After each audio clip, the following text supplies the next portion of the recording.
Então, boa noite a todos e todas. Eu sou o professor Edgar Nascimento. Vamos começar a nossa primeira aula de Cálculo Diferencial Integral 1. Nessa aula, especificamente, a gente vai estar falando sobre o conceito de limites e vamos realizar alguns cálculozinhos que envolvem esse limite, então, propriamente dito, tá? Então, o que é um limite propriamente dito? As definições bem formais estão lá no nosso material, mas eu vou tentar transpor aqui para vocês consigam entender. Eu tenho uma função aqui, né?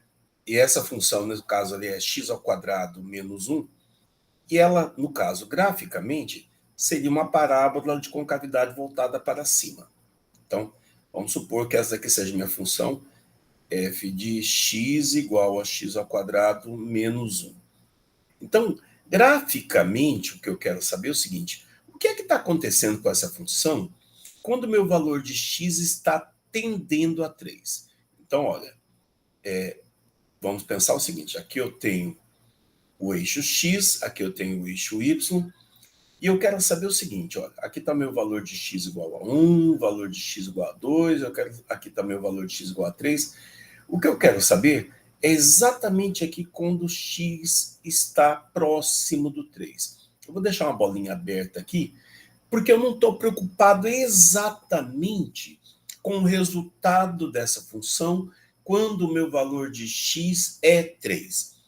Eu estou mais preocupado com os valores vizinhos. Eu gostaria de saber o que é que acontece com essa função quando eu pego valores bem próximos do 3, um pouquinho antes dele aqui, e quando eu pego valores de 3, um pouquinho depois dele ali. Então, eu estou trabalhando com as suas vizinhanças.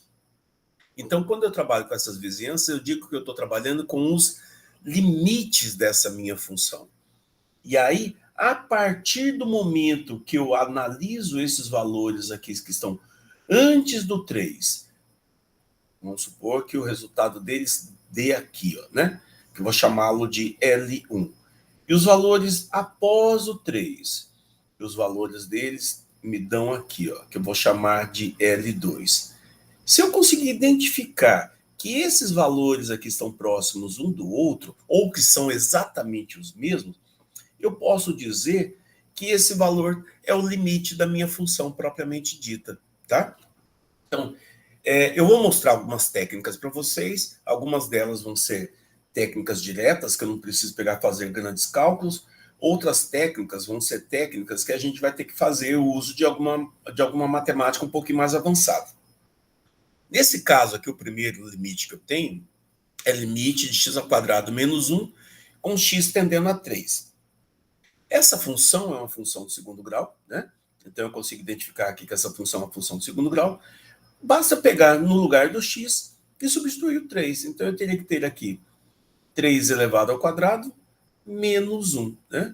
Então a função era x² menos 1, no lugar do x eu coloquei o 3. Resolvo, e aqui 3 elevado ao quadrado vai me dar 9, menos 1, o resultado é igual a 8. Então eu posso afirmar que o limite da função x² menos 1 com x tendendo a 3 é igual a 8. Porque é uma função que não exige que eu faça alguma transformação matemática.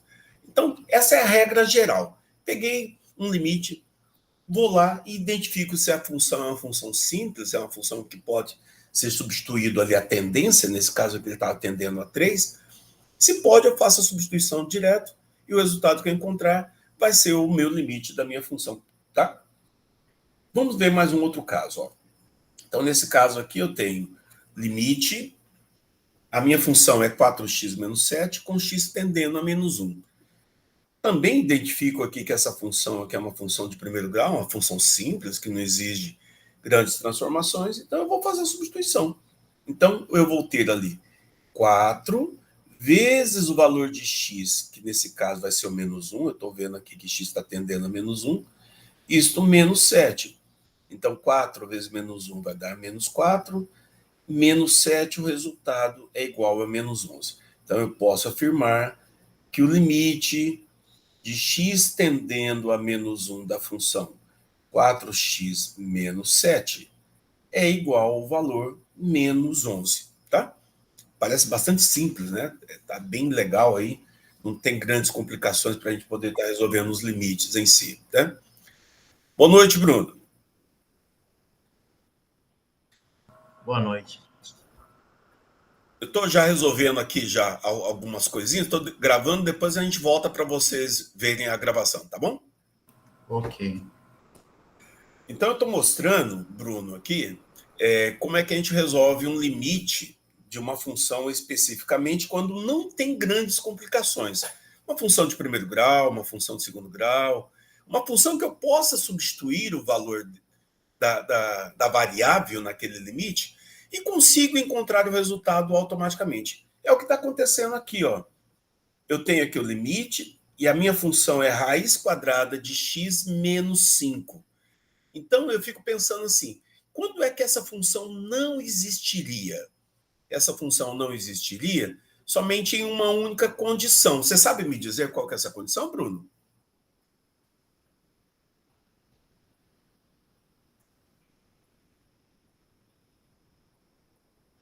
Qualquer número que eu substituir ali naquela variável x ali, eu conseguiria encontrar esse resultado?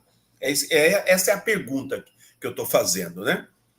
Então, eu sei que uma raiz quadrada é um valor que só pode ser trabalhado, os resultados dela, né, vão ser números reais, mas o valor aqui interno só pode ser trabalhado se for maior ou igual a zero. Então, eu já sei que o domínio dessa função não poderia ser utilizado de jeito nenhum se por acaso eu substituir ali um valor de x que seja menor do que zero. Não é o caso, porque ele está me dizendo aqui que meu valor de x está tendendo a 36. Ó.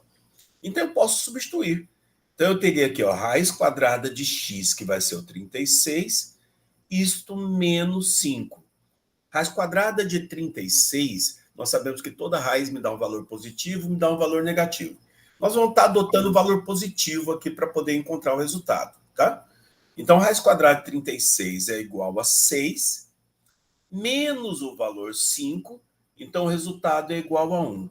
Sabendo disso, eu posso afirmar que o limite da função raiz quadrada de x menos 5, com meu valor de x tendendo a 36, será igual a 1.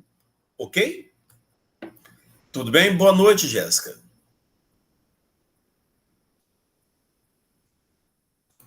Ok. Tá? Boa noite, professor. Ótimo, tranquilo. Então vamos lá. Você colocou o link no grupo, Bruno? Que grupo que você está me dizendo? Sim, tem um grupo do WhatsApp, né? Eu acho que esse está perdido. Aí eu mandei o link Tá. para eles entrarem.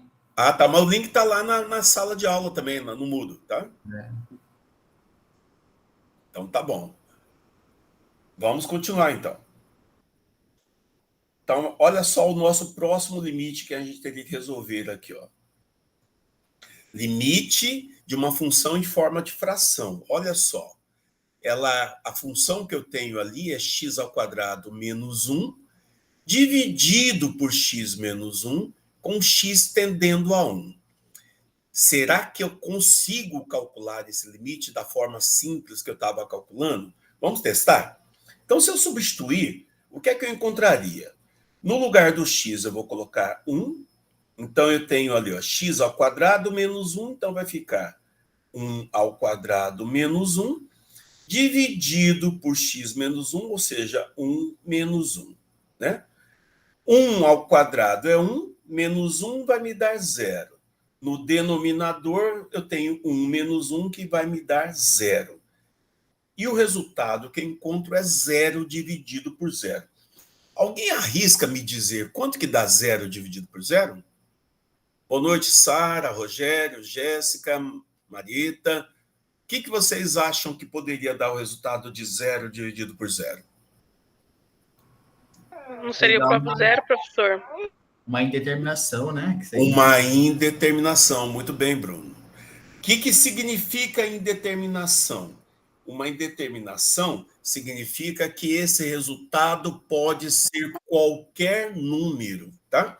Esse resultado pode ser qualquer número.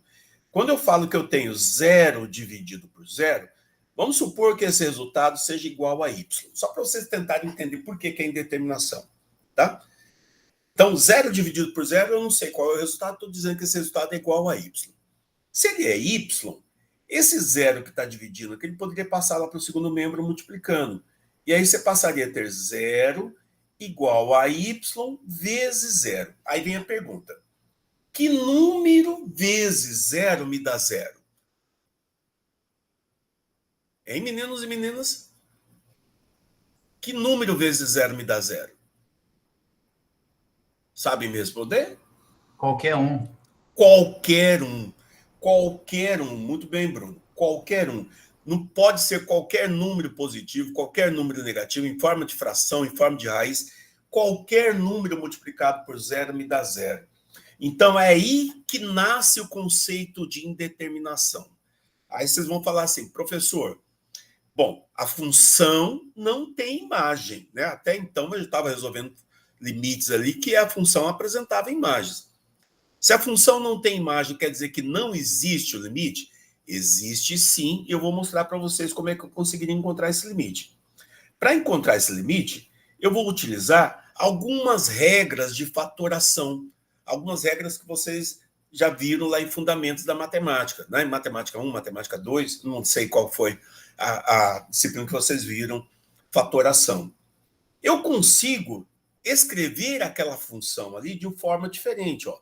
X ao quadrado menos 1 dividido por x menos 1, eu poderia escrever essa função da seguinte forma. X ao quadrado menos 1 ao quadrado dividido por x menos 1.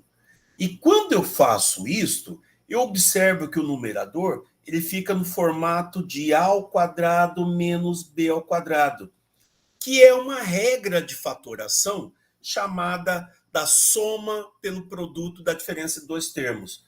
É a mesma forma de escrever isso daqui, ó. A mais b que multiplica a menos b. Toda vez que eu tiver a diferença de dois quadrados, né, eu posso colocar um produto entre eles, sendo que um dos fatores seria a soma desses dois elementos e o outro fator vai ser a diferença entre esses dois elementos. Isso quer dizer que a expressão matemática x ao quadrado menos 1, ela pode ser escrita nesse formato aqui, ó. X menos 1 que multiplica x mais 1. E o denominador eu deixo quietinho do jeito que ele estava ali, ó. Vocês entenderam o que eu fiz aqui? Sim. Beleza? Com isto, eu identifico que o numerador x menos 1 pode ser cancelado com x menos 1. E automaticamente eu simplifico a minha expressão, ficando somente x mais 1. Isso quer dizer que eu vou escrever novamente o limite da função, só que eu vou trocar a expressão matemática x ao quadrado menos 1 dividido por x menos 1 pela expressão x mais 1. E aí eu vou ter o limite de x mais 1, lembrando que o meu valor de x estava tendendo a 1. E a partir de agora ela fica uma função simples, basta substituir no lugar do x. Então ficaria ali 1 mais 1, que é igual a 2. Ou seja, o limite dessa minha função vai ser igual a 2, desde que eu utilize aqui essa regra de fatoração. Eu estou falando dessa regra de fatoração especificamente, mas a gente vai utilizar outras, tá? Além dessa daqui, outra regra que a gente pode utilizar muito é da soma de dois números elevados ao quadrado. E a regra vai ficar quadrado do primeiro, mais duas vezes o primeiro vezes o segundo, mais o quadrado do segundo. Isso se for uma adição. Se for uma subtração, a menos b elevado ao quadrado, ficaria quadrado do primeiro, menos duas vezes o primeiro vezes o segundo, mais o quadrado do segundo, tá? Se fosse cúbico, por exemplo, né? Se eu tivesse lá, por exemplo, a mais b elevado ao cubo, eu teria lá cubo do primeiro, mais 3 vezes o quadrado do primeiro vezes o segundo, mais 3 vezes o primeiro, vezes o segundo ao quadrado, mais o cubo do segundo. E assim sucessivamente. É interessante vocês recapitularem, né, reverem um pouquinho dessas regras de fatoração que a gente vai acabar utilizando bastante. Tudo bem? Alguma dúvida? Tranquilo? Não. Não? Então, tranquilo. Então, vamos lá. Vamos ver mais um outro caso aqui. Eu poderia resolver aquele mesmo limite de uma forma um pouquinho diferente, tá? Qual que seria a forma de resolver agora? Eu precisaria, primeiramente, de uma calculadora. Eu vou pensar da seguinte forma, olha, eu sei que o meu valor de x está tendendo a 1, mas eu não vou trabalhar com o valor numérico 1. Eu preciso trabalhar com valores vizinhos a 1, antes dele e pós ele. Então, antes dele, eu vou testar aqui valores que vão de 0 a 1, e após ele, eu vou testar valores que vão de 1 até 2. Então, eu começo aqui testando o limite inferior, que a gente chama de limite lateral esquerdo. Eu vou testar os valores que estão antes de 1. Então, aqui nesse caso, nessa tabelinha, eu optei de fazer o seguinte, olha, eu estou utilizando o valor 0, estou utilizando o valor meio, que estaria aqui, ó, né, bem na metade do intervalo, estou utilizando o valor 0,8, que está se aproximando aqui do 1, depois o valor 0,9, 0,99, 0,999, fica tão próximo, mas tão próximo a 1, que ele acaba se confundindo a 1. E se eu pegar esses valores aqui e jogar lá na função x² menos 1, eu encontro, dividido por x menos 1, eu encontro esses resultados. Ó. Então, se o meu valor de x for 0, o resultado que eu encontro seria igual a 1. Se meu valor de x for meio, o resultado que eu encontro é 1,5. Se meu valor de x for 0,8, o resultado que eu encontro é 1,8. Estão entendendo essa lógica? E aí, o que eu estou fazendo? Eu vou utilizando valores cada vez mais próximos de 1 e tento observar o que é que acontece com os resultados. E aí eu posso afirmar o seguinte, olha, opa, os valores estavam saindo de 0 e estavam se aproximando de 1. À medida que eu pego os valores de x que estão de 0 se aproximando a 1, eu estou identificando que as imagens estão sendo 1, 1,5, 1,8, 1,9, 1,99, 1,999, ou seja, as imagens estão tendendo a 2. Isto anteriormente a ele. E vou fazer a mesma coisa posteriormente. Ó. Vou testar o valor numérico 2, que ele estaria aqui nessa posição, o valor numérico 1,5, que está bem no meio do intervalo entre 1 e 2, depois o valor numérico 1,2, o valor numérico 1,2 está bem próximo aqui a 1, depois o valor numérico 1,1, e assim sucessivamente vou pegando valores mais próximos a 1. E aí observa os resultados. Ó. Quando o x era 2, a imagem deu 3. Quando o valor de x era 1,5, a imagem deu 2,5. Quando o valor de x era 1,2, a imagem deu 2,2. E eu vou verificando que as imagens também estão tendendo a 2. Isso quer dizer que eu poderia escrever a minha função da seguinte forma. Ó. Limite, deixa eu escrever aqui para vocês verem. Limite de x² menos 1 dividido por x menos 1. Quando o meu valor de x estava à esquerda de 1, para representar a esquerda, eu coloco esse sinalzinho de menos ali como expoente. É o limite lateral esquerdo, antes dele. Quando ele estava à esquerda, eu identifiquei que os resultados estavam tendendo a 2. Então, o limite lateral esquerdo dessa função é 2. E aí eu também consigo identificar que o limite da função x² menos 1 dividido por x menos 1. Quando meus valores de x estavam tendendo a 1 pelo lado direito, né? Aqui pelo lado direito, maiores do que 1, eu coloco sinalzinho de mais ali como expoente, eu também identifico que o resultado desse limite seria 2. Então, eu tenho dois resultados aqui, o limite lateral esquerdo e o limite lateral direito da minha função. Se eu consigo observar que o limite lateral direito é igual ao limite lateral esquerdo, eu posso dizer que eu tenho o limite da minha função. Então, eu posso afirmar que o limite no ponto, quando x for igual a 1, exatamente igual a 1, da função x² menos 1, dividido por x menos 1, também vai ser 2. Em outras palavras, só existe limite de uma função se essa função for contínua. Para ser contínua, o limite lateral esquerdo tem que ser exatamente igual ao limite lateral direito dessa minha função. Vocês entenderam o que eu consegui, o que eu tentei passar para vocês ou não? Se não, eu explico novamente. Sim, deu para compreender. Tá? Ótimo. Eu vou ver outros exemplos também que a gente consegue pegar e tirando aí as nossas dúvidas, ok?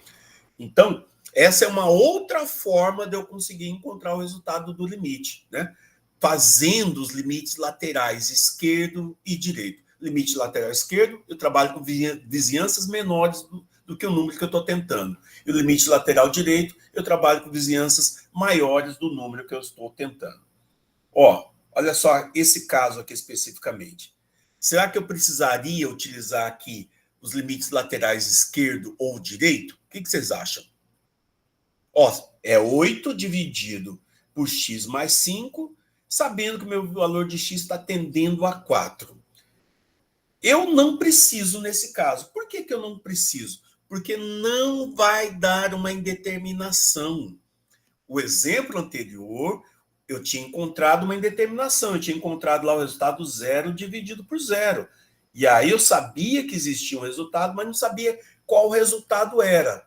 Neste exemplo aqui agora, não vai dar uma indeterminação. Vai dar um número real. Olha lá. Se eu substituir no lugar do x o valor 4, o que eu teria ali vai ser 8 dividido por 4 mais 5. No lugar do x, eu coloquei o 4. E o resultado que eu vou ter vai ser 8 dividido por 9.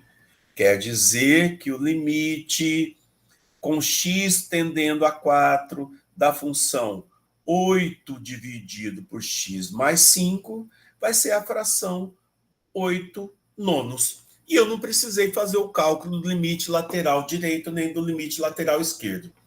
Aí alguém pergunta para mim, professor, mas se eu quisesse fazer o limite lateral esquerdo e o limite lateral direito, eu vou conseguir encontrar o resultado? Sim, perfeitamente. Deixa eu pegar uma calculadora aqui, que eu vou provar isso para vocês, tá?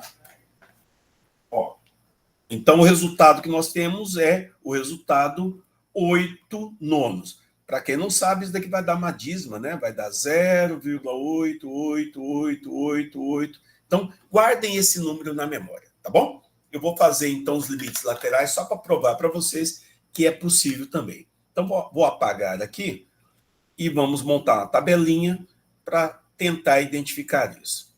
Primeira coisa que eu quero é saber quanto que vai dar o limite de 8 dividido por x mais 5, com os meus valores de x tendendo a 4 pelo lado esquerdo.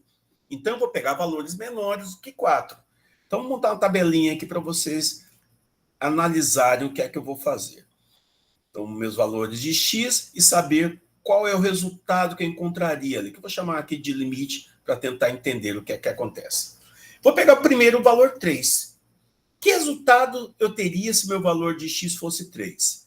Eu teria lá 8 dividido por 3 mais 5. Ou seja, eu teria 8 dividido por 8, que vai me dar 1. E se ele fosse 3,5? Então, o resultado que eu teria lá seria 8 dividido por 3,5 mais 5. Ou seja, seria 8 dividido por 8,5. Vamos fazer na calculadora. 8 dividido por 8,5, o resultado, 8 dividido por 8,5, o resultado que eu teria seria 0,94 aproximadamente. Se vocês tiverem uma calculadora aí, confira aí também o resultado, tá? Se eu fizer esse mesmo cálculo com 3,8, então o resultado que eu teria ali seria agora 8 dividido por 8,8. 8 dividido por 8,8, o resultado que eu encontro é 0,9090. Vou pegar, se aproximar mais ainda do 4. Vou pegar aqui o 3,9. Então, se for 3,9, o resultado que eu teria que fazer ali seria 8 dividido por 8,9. Vamos ver quanto que dá. 8 dividido por 8,9. O resultado que eu encontro é 0,8988. Se eu pegar um número mais próximo ainda, vou pegar aqui, ó, 3,999. Ou seja, o que eu teria que fazer seria 8 dividido por 8,999. 8 dividido por 8,999. E o resultado que eu vou encontrar aqui já foi 0,889876. Vocês estão entendendo o que é que está acontecendo? Olha só. À medida que eu vou aumentando meus valores de x aqui, para ficar bem próximo ao 4, eu observo que os resultados aqui estão diminuindo. Estão diminuindo para quem? Para aquele valor daquela dízima que eu apresentei, 0,888888. Ou seja, o limite lateral esquerdo é exatamente aquele número que eu apresentei lá para vocês, que seria o nosso número 8 nonos, que me dá 0,88888. Vocês viram que legal? Então, quer dizer, mesmo que eu não saiba regras de fatoração, mesmo que eu não saiba regras de produtos notáveis, eu consigo chegar ao resultado do limite, desde que eu faça o uso dos limites laterais. E no caso aqui, o limite lateral esquerdo me deu 0,8888. Compreenderam isso? Alguma dúvida, gente? Não. Não? Isso vai repetir... Não, professor. Beleza. Isso vai repetir a mesma coisa se eu fizer para valores maiores do que o 4. Então, se eu trabalhar com as vizinhanças do 4, tanto antes dele quanto após ele, eu vou encontrar os meus resultados e vou provar que existe o limite daquela função, tá? Deixa eu dar um outro exemplo aqui para vocês, tá? Essa daqui é o mesmo que eu tinha feito lá em cima, né? É o mesmo que eu tinha feito lá em cima, só que eu coloquei a tabelinha aqui separada. Aqui, ó, esse daqui vai ser diferente, ó. Se eu pegar esse limite e fizer a substituição direta, que resultado que eu encontro? Façam aí para mim rapidinho. Quanto que vai dar o valor desse limite se eu fizer a substituição direta? Dá uma indeterminação, né? Dá uma indeterminação. Olha lá, vou substituir para vocês verem aqui, ó. Então, o x está tendendo a 25. Então, quer dizer que vai ficar ali raiz de 25 menos o 5 dividido por 25 menos 25. Raiz de 25 é 5, menos o 5 me dá 0. 25 menos 25 me dá 0. Ó, se deu indeterminação, aí eu não tenho jeito, né? Eu vou ter que utilizar uma técnica matemática para sair dessa indeterminação. Qual técnica?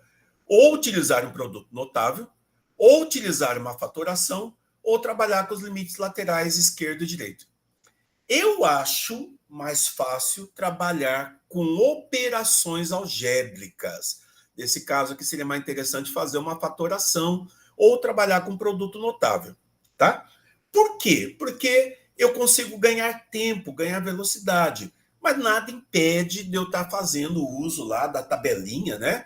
Do limite lateral esquerdo e limite lateral direito, para provar qual que é o valor desse limite. Eu vou mostrar para vocês como que eu faria isso daqui utilizando uma fatoração, tá?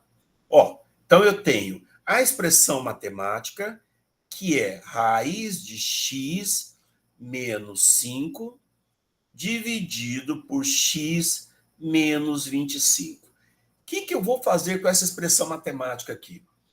eu vou racionalizar essa expressão matemática. Aí alguém pergunta assim, professor, mas o senhor vai racionalizar? Racionalizar, a raiz aí está no numerador. Posso fazer isso? Pode, tranquilamente. Tá? O numerador é o lugar que está a raiz, é onde que está o meu problema. Eu vou racionalizar o numerador. E para racionalizar, não sei se vocês lembram, eu preciso trabalhar com conjugado. Se o numerador é 5, o conjugado vai ser raiz de x mais 5. E aí eu sou obrigado a repetir isso tanto no numerador quanto no denominador, para que essa fração seja igual a 1 e não altere meu resultado. Vocês estão entendendo até aí? Sim. Feito isto, o que é que eu vou fazer? Eu vou fazer a multiplicação. Neste caso aqui especificamente, eu nem preciso fazer a multiplicação, ó, porque no numerador eu tenho raiz de x menos 5, que multiplica a raiz de x mais 5. Eu vou cair naquela regrinha lá, né? De a mais b, que multiplica a menos b. Ou seja, é o quadrado do primeiro menos o quadrado do segundo. Então, eu posso aplicar a regra aqui, automaticamente já consigo resolver. Então, eu sei que o produto do numerador vai ser o quadrado do primeiro, raiz de x elevado ao quadrado, menos o quadrado do segundo, que é 5, também elevado ao quadrado. No denominador, não posso fazer nada, vou deixar ele quietinho aqui, ó. X menos 25, que multiplica a raiz de x mais 5. Só que aqui a raiz cancela com o expoente, então vai ficar x menos 5 elevado ao quadrado, que eu sei que é 25, e no denominador ficou x menos 25, que multiplica raiz de x mais 5. Olha lá que legal, ó. Raiz de x menos 25 divide por x menos 25, me dando 1. Então, o resultado final vai ser igual a 1 sobre a raiz de x mais 5. E aí eu vou fazer o cálculo do limite para essa função aqui, ó. Então, em vez de eu utilizar essa expressão matemática, eu vou fazer a substituição por essa expressão matemática. Então, eu quero saber quem é o limite de 1 sobre raiz de x mais 5, sabendo que meu valor de x está tendendo a 25. E aí eu vou fazer a substituição. Então, vai ficar 1 sobre raiz de 25 mais 5. Raiz de 25 me dá 5, mais 5 me dá 10. E o valor do nosso limite ali vai ser igual a 1/10. O que vocês acharam? Você tem uma pergunta. Dava para multiplicar por conjugado esse x mais 25 no lugar do raiz quadrada de x mais 5? Dá para fazer isso? Não, porque ele não. O conjugado, quando a gente aprende a fazer racionalizações, né, só pode ser com termos que apresentam raiz. Sabe o que eu poderia fazer ali? Se por acaso vocês acharam muito difícil isso, o que eu poderia fazer é uma troca de variável. E aí eu elimino a raiz e essa raiz não deixa de ser um problema na minha vida. Eu posso resolver desse jeito? Quer ver? Posso? Ó, eu vou resolver de uma outra forma para vocês verem, tá? Que vocês vão ver que vai dar certo do mesmo jeito. Supomos que eu não queira fazer essa multiplicação pelo conjugado ali. O que eu posso fazer é uma troca de variável. Eu vou fazer o seguinte, olha. Aonde está a raiz quadrada de x, eu vou trocar para uma outra variável e vou chamar de variável y. Vou chamar de variável y. Bom, mas aí eu tenho que lembrar o seguinte. O meu valor de x estava tendendo a 25. Então, se eu substituir aqui raiz quadrada de 25, o resultado vai ser igual a 5. Ou seja, o meu valor de y vai estar tendendo a 5. Tá? Eu troquei os limites integradores. Ó. Então, vou escrever de novo lá. Ó. Vai ser limite de y tendendo a 5. Por quê? Porque quando x for 25, o meu valor de y vai ser 5, tá? E aí eu vou trocar a variável. Então, lá era raiz de x menos 5. Só que no lugar da raiz de x, eu vou colocar y. Então, vai ficar y menos 5 no numerador. No denominador, eu tenho que tentar descobrir quem é esse valorzinho de x aqui, ó. Mas isso é fácil. Se eu tinha lá raiz de x igual a y, é só trabalhar com operação inversa. Que é a operação inversa de raiz? Não é a potência? Eu posso dizer que x nada mais é que o valor de y elevado ao quadrado, porque eu tenho uma raiz quadrada. Se fosse uma raiz cúbica, a operação seria potência cúbica, né? A operação inversa. E aí, no denominador, você passa a ter aqui, ó, y ao quadrado menos 25. Olha só. Então, eu acabei de trocar um limite que tinha variável x por um limite que tem variável y. E aqui, em vez de eu fazer a racionalização, eu vou trabalhar com produto notável. Eu vou escrever assim, ó. Limite com y tendendo a 5, no numerador y menos 5, só que no denominador, o que eu tenho ali é a mesma coisa de escrever y ao quadrado menos 25, que é 5 elevado ao quadrado. Ó. E eu caio lá no produto notável. Se eu caio no produto notável, eu vou escrever ele desse jeito assim, ó. Limite de y menos 5 no numerador. No denominador vai ficar y menos 5, que multiplica y mais 5, sabendo que meu valor de y está tendendo a 5. E aí vocês observam logo de cara que y menos 5 pode ser dividido por y menos 5, ficando 1. E a gente vai ter somente o limite de 1 sobre y mais 5, sabendo que meu valor de y está tendendo a 5. Pronto, terminou. Agora é só substituir. Ó. Então, o resultado vai ser igual a 1 dividido por 5 mais 5, que é igual a 1/10. O que vocês acharam? Dúvidas? Primeira opção, acho que achei mais fácil de fazer. Ótimo, Alexandre. Tranquilo. Eu não vou ficar exigindo que vocês façam de um jeito A ou de um jeito B. O que vocês precisam é escolher uma forma e fiquem craques nessa forma, entenderam? Tudo bem, achei gente? As duas fáceis, professor. Você achou? Ótimo, Rogério. Melhor ainda, né? Tá? Então, vamos prosseguir. Aqui, ó, um outro caso. Então, nesse caso aqui, se eu fizer a substituição, automaticamente vai dar indeterminação. Porque raiz quadrada de 4 é 2, menos 2 vai me dar 0, e no denominador você vai ter 4 menos 4, que vai dar 0. Então, de novo, deu uma indeterminação. O que vocês querem? Vocês querem fazer pela racionalização, né? Então, vamos fazer pela racionalização. Então, eu tenho lá a raiz de x menos 2 dividido por x menos 4. Vou racionalizar o numerador multiplicando pelo conjugado. Então, o conjugado de raiz de x menos 2 vai ser raiz de x mais 2, que eu sou obrigado a repetir no denominador, né?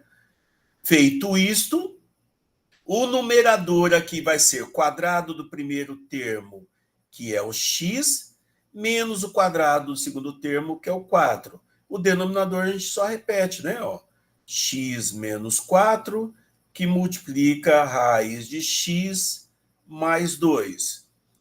De novo, você observa que o numerador e os denominadores aqui são iguais, então qualquer número dividido por ele mesmo vai ser igual a 1. Então o resultado final que eu tenho é 1 sobre raiz de x mais 2. Então, eu vou fazer o limite com esse valor aqui, ó. Então, eu sei que o limite com x tendendo a 4 da expressão 1 sobre raiz de x mais 2 será 1 sobre raiz de x, que é 4, raiz de 4 é 2, né? Mais 2, e o valor que eu vou ter vai ser 1 dividido por 4, ou, se preferir na forma decimal, 0,25. Não é bem tranquilo, gente? O senhor tem uma pergunta, por que Pode ficou perguntar. naquele conjugado ali, ó, no denominador ficou raiz quadrada de 2 ali. Oh, desculpa, eu que coloquei a mais aqui, tá? Foi empolgação minha. Ainda bem que você viu aí, obrigado. Tem que ser o mesmo valor, tá? Deixa eu corrigir a cor aqui, colocar em vermelho. Não é raiz quadrada de 2, não, é 2. É o mesmo valor que eu usei no numerador, tá? Obrigado, Bruno, por ter visto isso daí.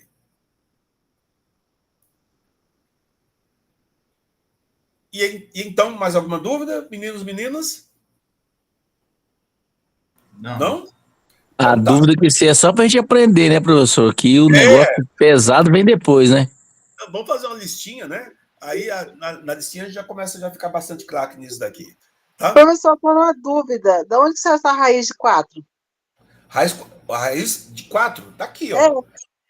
O valor de x, ele não é 4? Ele está tendendo a 4? Tá vendo aqui, ó? Tá, tô vendo. Então, eu tenho que colocar no lugar do x a variável 4. Ah, Então, tá, entendi. Então, aqui era raiz de x. Quem que é o x? O x é 4, então vai ficar raiz quadrada de 4. Então, ficaria aqui 1 sobre raiz quadrada de 4 mais 2. Raiz quadrada de 4 é 2, né? Mais 2, que daria 1/4. Beleza, Rosana? Ah, beleza. Então tá, meninos e meninas. Ó, então por hoje é só, tá bom? Eu já vou estar postando uma listinha lá para você estar treinando isso daí. E a gente vai gastar um tempinho aí na questão de limites até a gente fazer a nossa primeira avaliação. Eu só vou fazer a primeira avaliação mais ou menos lá pelo meados de novembro, tá? Então, lá por volta do dia 10, dia 15, a gente faz a nossa primeira avaliação online, ok? Professor, então uma pergunta. Essa é a primeira aula? Essa é a primeira aula, Bruno, tá? Beleza. Tudo bem, meninos e meninas? Tudo bem. Boa noite, professor. Satisfação conhecer o senhor. Alexandre, eu te conheço, Alexandre. A gente já estudou junto e nas Olimpíadas a gente trabalhou junto aqui também